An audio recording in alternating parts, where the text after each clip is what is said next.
Sabi ng Panginoon, lahat ng may ibig na mabuhay na may kabanalan kay Kristo Jesus, magbabata tayo ng pag-uusig.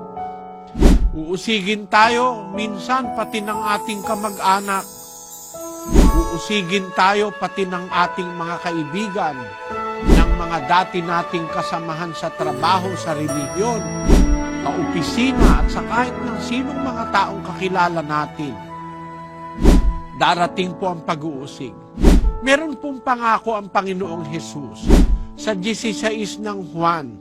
Ang sabi niya ganito sa versikulo 33.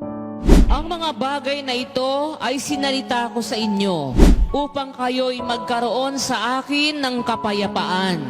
Sa sanglibutan ay mayroon kayong kapighatian, ngunit laksan ninyo ang loob, aking dinaig ang sanglibutan.